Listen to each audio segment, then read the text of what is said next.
Indian Army or the Indian Armed Forces initially came when I was in class 8. In school, I joined the Army NCC, and through there only I got learned through that.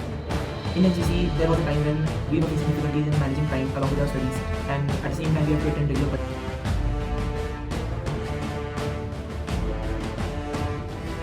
It was very well structured. So please tell us about how a person should fill the PIO form and what is the right approach to fill.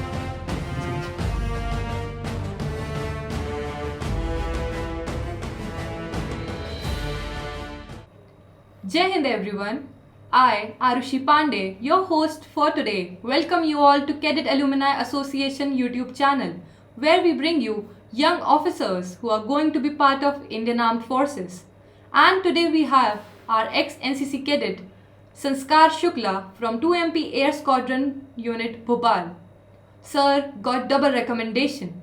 His first recommendation is from Indian Navy for SSC NAO June 2026 course from 12 SSB Bangalore. Sir got his second recommendation from 32 SSB Jalandhar for Indian Army for SSC Tech 65 course. Sir is an active NCC cadet. He has done All India Vayu Sainik Camp in 2023 and was cadet corporal in NCC. With this, I welcome Sanskar Shukla sir to our YouTube channel, and I hope you're doing well, sir. Thank you so much for inviting me. I'm doing well. Okay, to start with, sir, I would like to know about your background, your school, your college, and when did you decided to join Indian Armed Forces? You already told a lot of things about my background. So I'll start with my school. Basically, I've done my schooling from Mount Carmel School, Bhopal.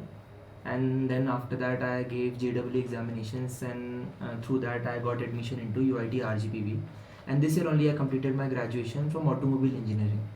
And talking about my motivation to joining the Indian Army or the Indian Armed Forces initially came when I was in class 8th. In school, I joined the Army Wing NCC, and through there only, I got influenced by the personality of the instructors which I got. My unit was 4 MP battalion, and there the aura of the instructors, how they looked and how they taught us was extremely motivating. And then definitely for a junior division cadet, if he's going to into ATC, so it is for the first time that he is going out of his comfort zone, out of his house, living somewhere else for the rest of the 10 days.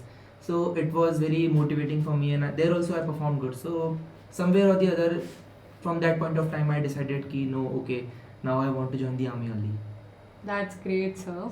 So you have been part of NCC being in junior division and then to senior division. Yeah. And NCC has been a part of your life. Yeah. So you might have attended a lot of camps, and you also possess quite an experience that has inculcated you with certain personality traits that you might not have possessed earlier. So what all are the activities and the camps a person can be part of it and groom his or her personality? I've been a part of NCC for 5 years, 2 years in the junior division and 3 years in the senior division. Definitely NCC is one of the most important part of my life. Through NCC only, I got an idea of how to actually go out of our comfort zone and learn through that. In NCC, there was a time when we were facing difficulties in managing time along with our studies, and at the same time we have to attend regular parades, classes, and when we were in second year, we were about to go in third year, and when we were actually in third year, we also had to manage our juniors, we have to teach them, at the same time doing the Vayu Sainik Camp. So it was all about management skills. So that I believe that I got the best out of it through NCC only. And other traits like definitely discipline was there, unity was there, and all the things which is common to every cadet. But for me personally, I believe the management of time and inculcation of that crisp discipline. Like in NCC, definitely the best thing that I have learned is to how to iron my uniform. That is the best thing that I have learned through NCC. That has given me an extra edge whenever I dress somewhere, be it SSB or be it any parties and all. So that's, I would say, ki it has bring a lot of changes in my life through NCC. Well, many of us say all the time that NCC inculcates discipline and it inculcates patriotism. That is so, but the thing that you have mentioned, I'm listening it for the first time. that is very common. Means it is very obvious that patriotism and everything will be developed, but this is one thing which has influenced me at the peak. So I would mention that. That's great, sir. Well, what other thing is great that you have been recommended twice for 2 consecutive months. And sir, I would like to know, how did you prepare for your SSBs? What were your day planning and time schedules that you practiced? And I would also want to know, what was the key differentiator that you possessed during all your SSB that you have attended that made you and got you double recommendation? My schedule while preparing for SSB was very monotonous, I would say, for the span of 2 to 3 months. Luckily, at that point of time, I also got my semester break, so it was quite easier for me to prepare for my SSB. In the morning, I used to go to run, then for gymming, and after coming back from gym, there is this one video of Major General Yash Moore. So I used to watch that for the daily newspaper and analysis, and I used to follow the Indian Express. And luckily, I got a mentor like Colonel B.S. Gokula. So he teaches from Mysore. So I joined his classes. He takes online classes, and we had his class from 9:30 to 11 in the morning and 6:30 to 8 in the evening. And in between, I used to study newspaper, read articles, then sometimes practice the psychological test, and sometimes practicing the group planning exercises. And at the same time, also, since I was also preparing for the CDS examination and also for the AFCAT, I used to study for that also. So this was overall my timetable. I had divided it like 2 hours given to the newspaper, completely dedicated towards reading. 1 hour of video of General Yash Moore, 3 hours of classes, and in between I used to take sometimes rest, and I used to help my mother in the household chores and all. So this was overall my timetable. And honestly speaking, there is nothing as such a key differentiator that is making someone different, or it is making me different. It is not like that. I'm just like a normal aspirant, a normal candidate who's preparing for SSB. It's just, I would say, the God's grace, and at the right time I got right mentorship, which helped me in clearing SSB in the past 2 months, that too twice. So I would say this is only, but there is one thing which I would say, ki the people in your vicinity matters a lot in shaping your personality. Very Luckily, in my case, I got people who are actually very good, who are actually very optimistic, be it my family, be it my friends, be it my teachers, or anyone else who I meet in general. So I think this is one thing that by God's grace has already come to me. Okay, sir. Sir, I was also looking through your PIQ form, and it was very well structured. So please tell us about how a person should fill the PIQ form and what is the right approach to fill it. Thank you so much. While filling out the PIQ, one must make sure that first of all your handwriting is good. So even if your handwriting is not good, actually you get a lot of time to fill your PIQ. So you can write slowly. You need to fill 2 PIQs and sufficient time is given to you. At the same time, try to write your PIQ as formal as you can. Like when we are writing something in a formal way, so we make sure that we are not going out of the margin. We are making sure that we are starting every line from the exact same space. For example, in my PIQ, you must have seen that I have left aligned everything. So that is one thing which is very important. Try to be as crisp as possible if that is the case, and then try to not write anything that is not true. Means if everything is written in the PIQ is actually what you have done, so ultimately your PIQ will be structured in a good way. Okay. So we have to structure our PIQ in a manner that it is legible and presentable, and just present honestly what you are. That is the correct way to fill your PIQ form. Sir, interviewing officer asks a lot of technical questions and also the questions that need knowledge in depth. So how did you tackle those questions, and what were the questions that were asked to you? So kindly tell your interviewing officer's experience.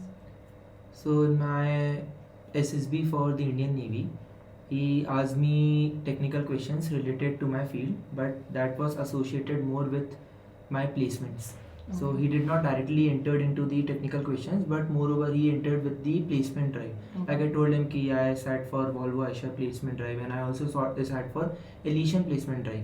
So he started asking me about Volvo, he started asking me about Aisha, and what are the company, who is the owner of the company, what are the products of these companies which are easily available in India, which are the most famous companies products.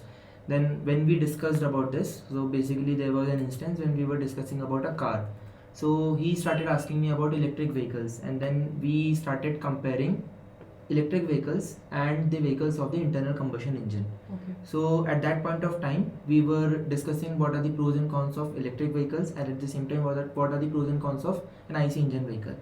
Then he asked me a question, ki, okay gentlemen, let's consider ki today only if you need to buy a car, which car would you prefer? Would you prefer an electric vehicle or would you prefer an IC engine vehicle?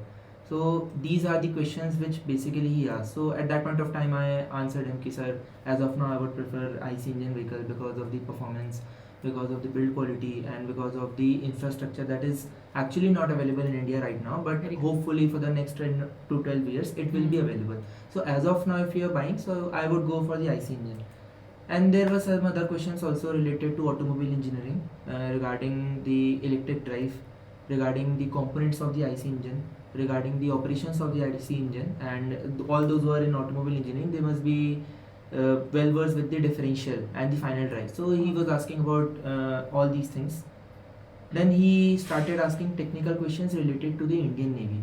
For example, I went for the Naval Air Operations Officer. So the first question he asked me was, what is the role of a Naval Air Operations Officer in the Indian Navy? Then he started asking me about the identification of aircrafts. Ki how, let's say if you're flying and there is a ship you see in sea, and at the same time there is an aircraft coming towards you. So how will you identify what kind of aircraft is that? Which country that does it belongs to? So what are the process to do that? Luckily in Air Wing NCC we have already learned about the identification of aircrafts, and similar logic was also applicable for the ships. So I answered that accordingly. Then he started asking me about the radar. What is the full form of radar? It was a very basic question. On what principle does it work? How many types of radars are there?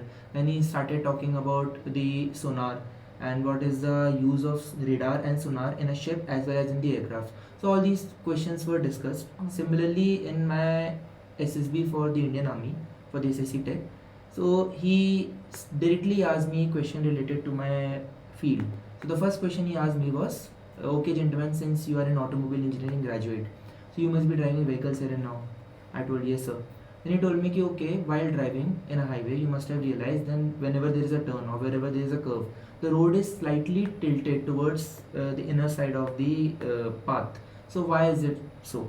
This was the first question. Then I answered him very briefly. I told him about all the forces that is actually acting on the vehicle. Then he switched into the aircraft. Ki, okay, similar forces are also impacting the aircraft. So how does an aircraft fly? What are the forces acting on it? Then he started asking me about the types of fuels, like what is the cetane number, what is the octane number, and then he went on with the parts of an IC engine. He named many 5 parts of an IC engine.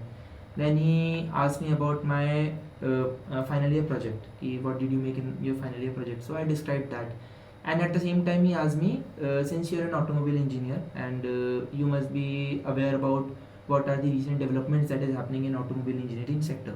And I told him yes sir. Then he told me, okay, name any 3 recent developments that has happened in the automobile engineering.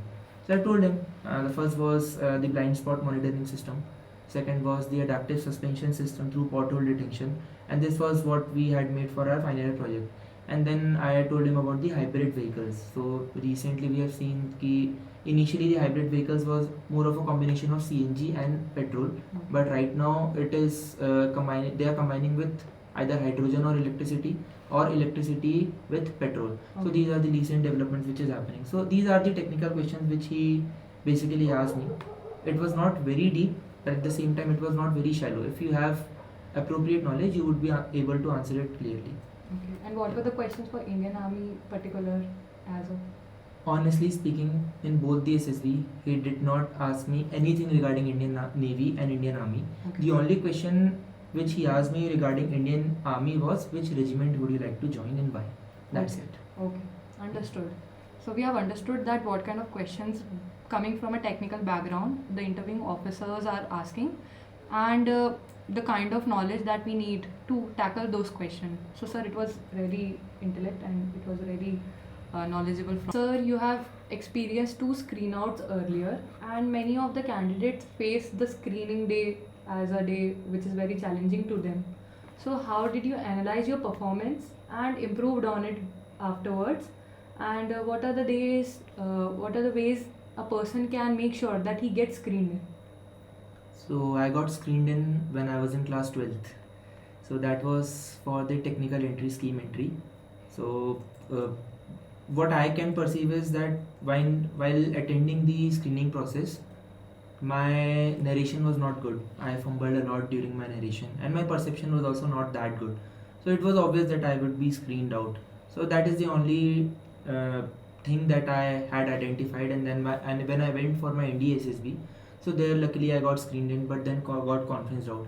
And during my preparation for the CDSA attempt and then for the tech entry and for the naval entry, I made sure that while writing a story, at least I should work on my perception.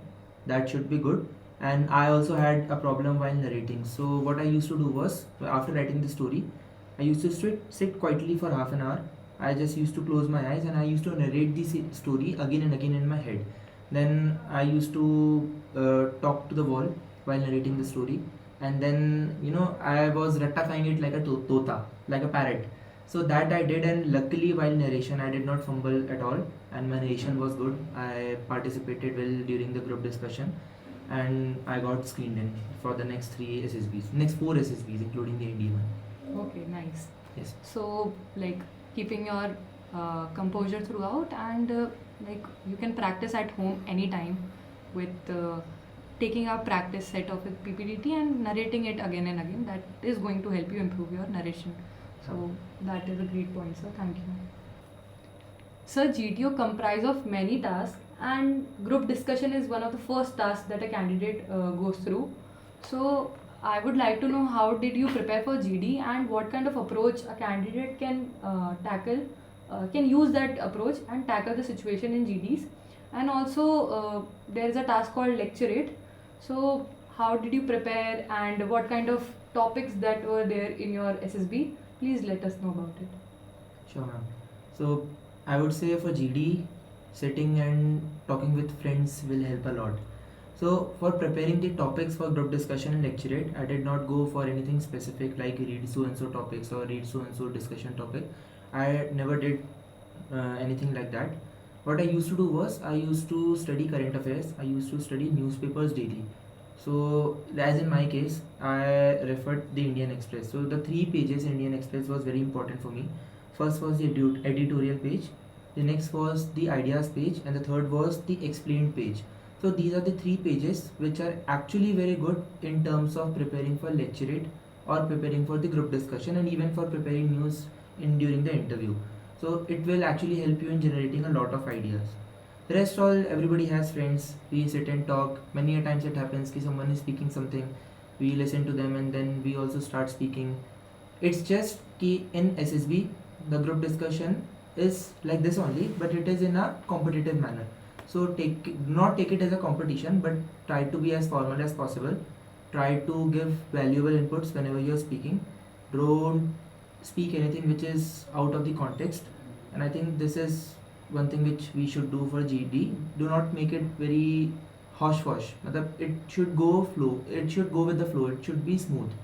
While preparing for lecturate, so there are a lot of topics for lecturate. Even I guess there are more than 1 lakh topics. So it is not possible for you to prepare on each and every topic. So what I did was, in all those 4 lecturates, since I was already preparing through newspapers and through various articles, so what I used to do was, I used to relate that particular topic with the recent scenarios that is going around. I used to relate that topic through my personal life, and initially I used to explain that actually what is the topic. And in this way I used to frame it for 3 minutes, then used to deliver it. So this is how we performed our lecturate and GD. The rest all the tasks except for the group planning exercise are physical in nature. So for that I believe maintaining your physical fitness is the only key. I personally don't believe that you need to practice certain obstacles in order to perform better in SSB. It's just you should get an idea of exactly what I'm supposed to do. For example, if we have a certain obstacle, and you know that there is a support given at the backside, and then there is another structure made to just help you move forward. So you should get an idea of how to make a cantilever, because that is the only key. Need not to practice it is what I believe, and maintaining your physical fitness is good. Okay, sir. So it is a very simple thing, and one can practice it by being active in the environment and being actively involved with the people that he or she has. True. Okay, sir. So, sir, is there any experience that you want to share out of your SSB that you have gone? A funny one, could be a we would appreciate listening one. Well, there are a lot of experiences that I would like to discuss, but there is this one instance which is actually very funny. What happened during our medicals was our batch just got over with the conference, and from the next day onwards, our documentation started, and we were supposed to go for the medicals at Military Hospital Jalandhar. Okay. Sometimes it happens when you're not available at that particular time, so you can postpone your medicals. There was one such case in our batch. I would not take name, but he was from the NCC entry. In Jalandhar, what happened was, even during our medicals, our phones were submitted. So we all submitted our phone. He also submitted his phone. Is that what we thought? But initially he submitted a dummy phone. And what the orderly and the CHM sir used to do was, sometimes since we don't have phones, so there are certain cases which at sometimes we require phone to talk to our parents, and there are other people who are employed, so they also require phone. So he used to give phone to us for half an hour after every alternate days or after every 2 days. So while he was entering our room, he saw that he's using another phone and he's charging that phone. So that was a whole lot of a scene ki, you lied to us, you lied to the testing officer, you lied to the brigadier, you lied to the colonel, you made this, you made that, and everything happened. And he was like, okay, I'm sorry sir, and everything that got sorted out. After 3-4 days, he came back again to give us our phone. He found that he's using his third phone. So there are people like this who is actually, but it is good. He was very wise to keep 3 phones, so that even if his one phone is caught, he will have another as a backup. But in his case, even the backup won't work. Okay. So this happened, and there is one such instance. There are many instances, but the best memories which we had made and the bonding which we did during our medicals and during our SSB was, at night we had an open space at 32 SSB Jalandhar. So there are 2 mango trees, and this is the season for mangoes. So what happened was, we used to eat mangoes a lot. Even at night we are sitting at 12 o'clock or 1 o'clock, we are just sitting, we are just discussing anything in random. There is no sense of that discussion, it is not fruitful at all, but we are just discussing, anything, and we are eating mangoes. So we used to eat 7-8 mangoes all together by a single person. So this is one thing which I would really miss. Those are really funny moments, sir, Yeah. and a wholesome experience that you cat up with your friends there in the SSB. With this, we have come to the end of this video, and in the end, sir, would you like to advise anything and share your views regarding your journey? Please do, sir. In terms of SSB, I would like to say one thing. For all those candidates who are preparing, the objective or the idea while preparing for SSB should be to be a better person for the society, to be a better person for yourself, to be a better person for the people around your vicinity. If this is the case, definitely you will be able to clear SSB. If your objective is to just go and clear the SSB and not focus on all the other aspects, you might or you might not. But becoming a better person is what one should focus on. And at last, I would say the people who are around you matters a lot. So for all those people who are about to give their SSB, or they have their SSB schedule in the next 2 or 3 months, or even if they have their SSB after 2 or 3 years, they should make sure that they are having good people around them.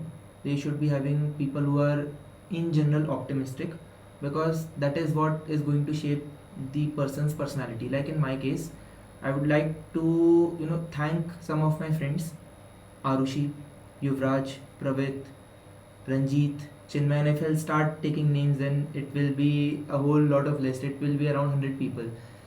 Shashank Bhaiya, Aditya Bhaiya, these are the two most important people. Before actually, when I started preparing for SSB in my final year, they are the people who actually made sure कि in terms of my graduation, when I'm in college, my mind, my focus should not deviate. So they are also kind of my mentors. They played the role of my elder brother. Then definitely Gokula sir was there. The other people were there, and last but not the least, my parents. वो तो मतलब they have always been there. So try to be a better person. You will attract good person and be with them. Shape your personality good, and don't try to make SSB a thing which is, you know, a very big thing to do, or it is. Don't try to increase the intensity of what actually SSB is. It is. I'm not saying it is very easy. Everybody will go and they will clear it. I'm also not saying it is very difficult. It's just with the right approach, with the right guidance, and with the right preparation. If you go, you will be able to clear SSB.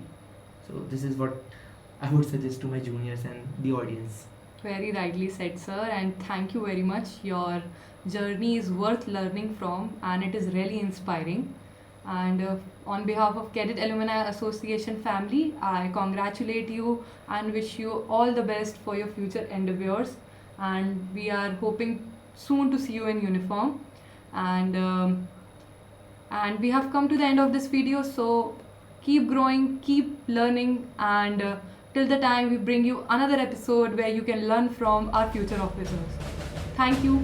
Jai Hind.